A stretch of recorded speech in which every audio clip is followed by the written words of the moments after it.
Hello à tous, bienvenue sur votre magazine, la Woman Mag.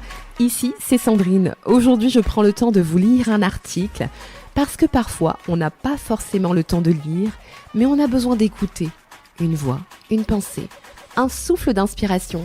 Alors prenez ce moment pour vous. Et si l'amour était un levier de transformation plutôt qu'une simple validation ? L'amour qui élève, l'amour qui bouscule, l'amour qui nous fait grandir. Platon avait déjà tout compris, et pourtant, il n'avait ni application de rencontre, ni story Instagram pour s'y perdre. Il disait « Choisis pour compagnon quelqu'un de meilleur que toi. Tu n'as pas besoin de quelqu'un qui t'aime tel que tu es, mais de quelqu'un qui t'élève, qui te pousse à grandir jour après jour. » Derrière cette phrase apparemment simple se cache une version puissante de l'amour. Un amour qui ne s'endort pas sur les coussins moelleux de l'acceptation passive, mais qui se dresse comme un coach de vie affectif, te rappelant qu'au fond, tu es capable de plus. L'amour n'est pas un spa émotionnel, c'est plutôt une salle de muscu relationnelle. Aujourd'hui, on peut se faire larguer par texto ou matcher en glissant son doigt sur un écran où les relations ont parfois la profondeur d'une story de 24 heures. Pourtant, une tendance émerge discrètement loin des filtres et des notifications, celle d'un amour conscient. Un amour qui ne cherche pas seulement le swipe right ou le step up ou le level up. On observe un retour aux valeurs d'alignement, de croissance personnelle, de compatibilité émotionnelle. Des thérapeutes de couple, des philosophes même, et des coachs en développement personnel. Attendez, pas ceux qui deviennent coach en 48 heures chrono avec un certificat Canva et 2 posts motivants là, Non. Mais ceux qui vous disent vraiment la vérité, même quand vous n'êtes pas coiffé, et que ça pique un peu. Eux pointent du doigt une réalité. L'amour le plus puissant n'est pas celui qui te rassure dans ta zone de confort, c'est celui qui te propulse au-delà de ce que tu croyais être. L'amour n'est pas censé te compléter, mais te révéler. Ce genre d'amour-là, ce n'est pas juste Netflix and chill, c'est du TED Talk and Transform.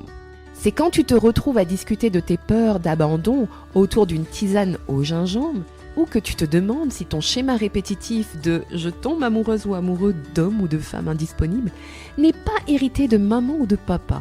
Les applications comme Hinge, Bumble ou OkCupidon tentent d'introduire de la profondeur, des questions d'introspection, des tests de personnalité.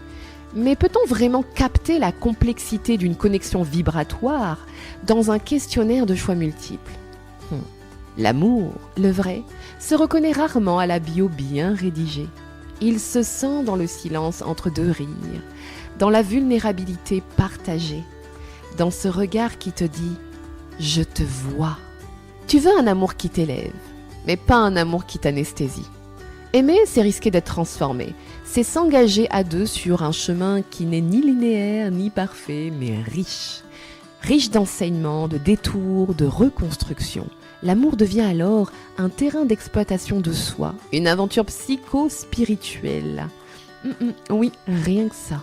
Et dans cette danse de deux âmes, il n'est pas question de fusionner à tout prix. Il est question d'harmonisation, de respect du rythme de l'autre, d'encouragement à être pleinement soi. On n'est plus dans le « tu es à moi », mais on est plutôt dans le « je suis avec toi ».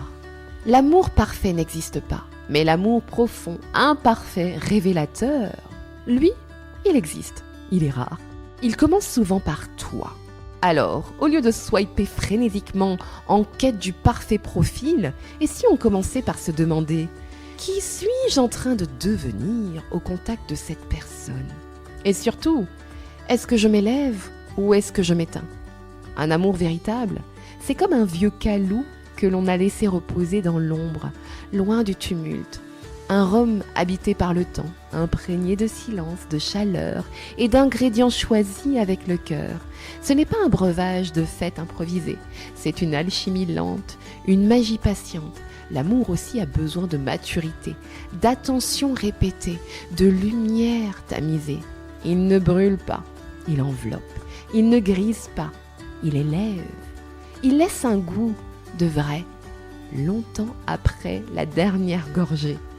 Et si au fond aimer vraiment, c'était accepter de se transformer? Non pas pour l'autre, mais avec lui. Un chemin sincère, un calou d'émotions brutes, profondes et partagées. C'est là que commence l'amour qui touche, l'amour qui élève, l'amour qui éclaire. Celui qui laisse une trace, celui qu'on n'oublie pas.